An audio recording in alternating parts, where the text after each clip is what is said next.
Very good afternoon to all of you. इस video में हम लोग क्लॉक डी फ्लिप फ्लॉप और गेटेड डी फ्लिप फ्लॉप पढ़ेंगे। ठीक है, तो जो डी फ्लिप फ्लॉप होता है उसको हम लोग डीले फ्लिप फ्लॉप भी बोलते हैं। बहुत जगह आपको डाटा फ्लिप फ्लॉप भी मिलेगा।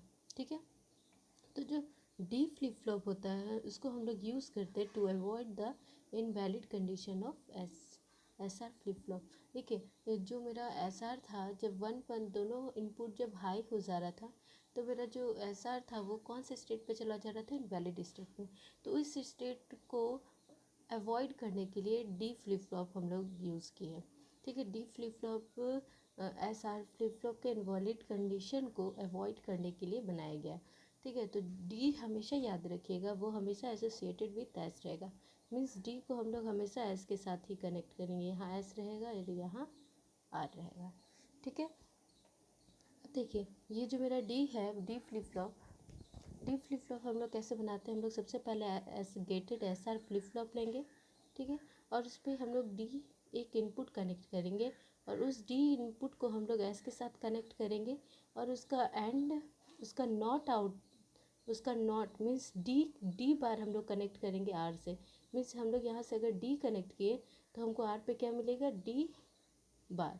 मीन्स अगर हम यहाँ ज़ीरो देंगे तो हमको यहाँ वन मिलेगा, यहाँ वन देंगे तो हमको यहाँ पे ज़ीरो मिलेगा। इट मीन्स अब मेरा जो एस और आर का वैल्यू कभी भी सेम नहीं होगा। कभी भी सेम नहीं होगा तो ये इनवैलिड कंडीशन को अवॉइड किया।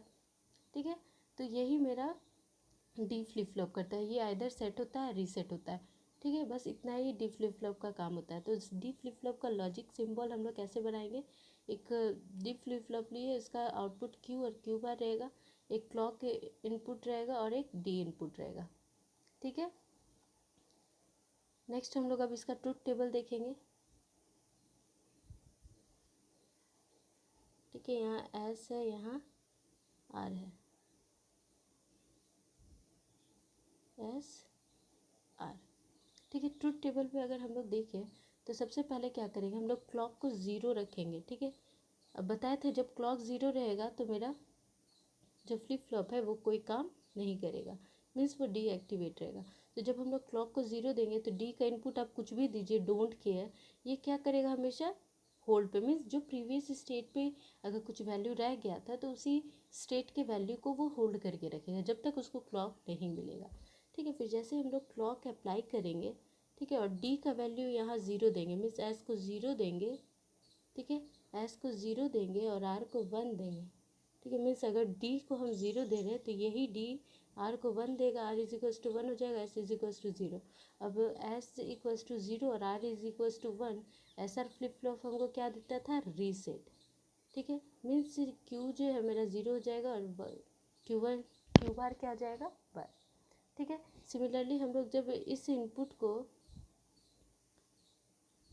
फिर हम लोग डी को जब वन, क्लॉक को वन देंगे, डी को जब वन देंगे तो एस इज इक्वल्स टू क्या आ जाएगा, यहाँ पे वन आ जाएगा और आर इज इक्वल्स टू क्या आ जाएगा, ज़ीरो। ठीक है, जब R is equals to zero आ गया इट मीन्स अब मेरा एस आर जो फ्लिप फ्लॉप है उसका इनपुट क्या हो गया, S is equals to one और R is equals to zero. तो जब भी S is equals to one और R is equals to zero होता है, क्यू मेरा क्या हो जाता है, सेट हो जाता है। ठीक है, तो Q is equals to one और R Q bar is equals to zero, it means set हो जाएगा। तो ये सिंपल था इसका truth table for D flip flop. अब हम लोग फंक्शन टेबल देखेंगे डी फ्लिप फ्लॉप का।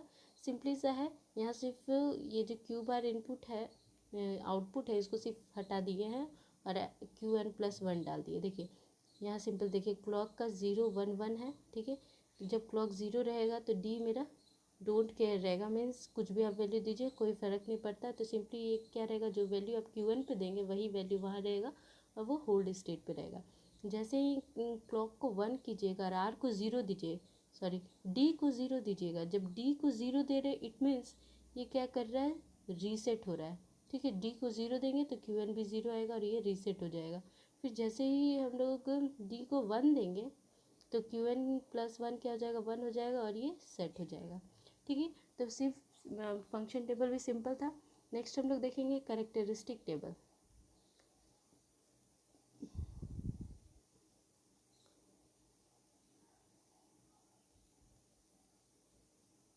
ठीक है, कैरेक्टरिस्टिक टेबल में हम लोग एक इनपुट डी लिए और दूसरा इनपुट Q1 लिए, ठीक है। अब 2 इनपुट लिए हैं तो पॉसिबिलिटीज़ का क्या होगा 4, ठीक है। 0 0 0 1 1 0 1 1, ठीक है। ऐसा जब फ्लिप फ्लॉप ले रहे थे तो उस पर 3 इनपुट हो गया था, हम लोग ये कंसीडर कर रहे थे 3 इनपुट, जैसे कि SR QN।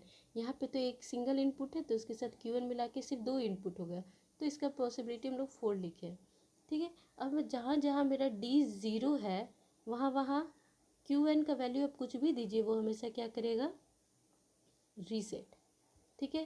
फिर जहाँ Q का वैल्यू 1 होगा आप QN का वैल्यू कुछ भी दीजिए, डोंट केयर, मीन्स आपको फ़र्क नहीं पड़ता आप Q का वैल्यू 0 दे रहे या 1 दे रहे, वो हमेशा क्या करेगा, इसको सेट करेगा, ठीक है। तो कैरेक्टरिस्टिक टेबल भी सिंपल था।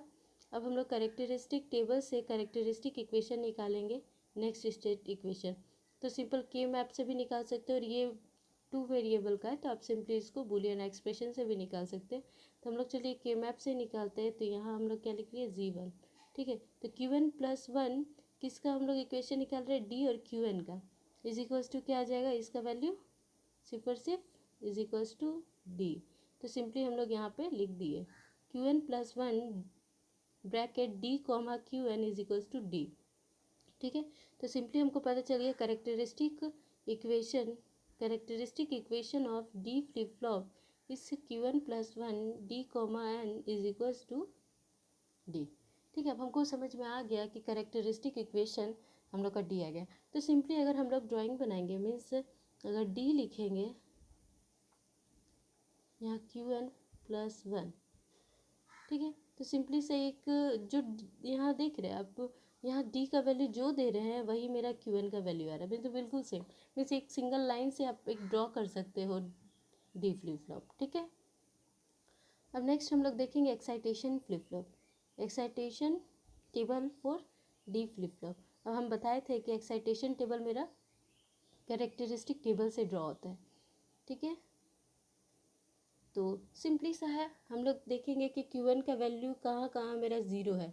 यहाँ पे पहला देखिए 0 0 जब है QN और QN प्लस का वैल्यू यहाँ 0 0 है, तो हम लोग सिंपली D का वैल्यू 0 डाल दिए। फिर 0 1 देखिए यहाँ, तो फिर D का वैल्यू 1 डाल दिए। फिर देखिए यहाँ पे 1 आ गया। फिर नेक्स्ट देखिए ये हो गया। फिर तीसरा देखिए 1 0 का है मेरा यहाँ, मीन्स D का वैल्यू क्या होगा 0।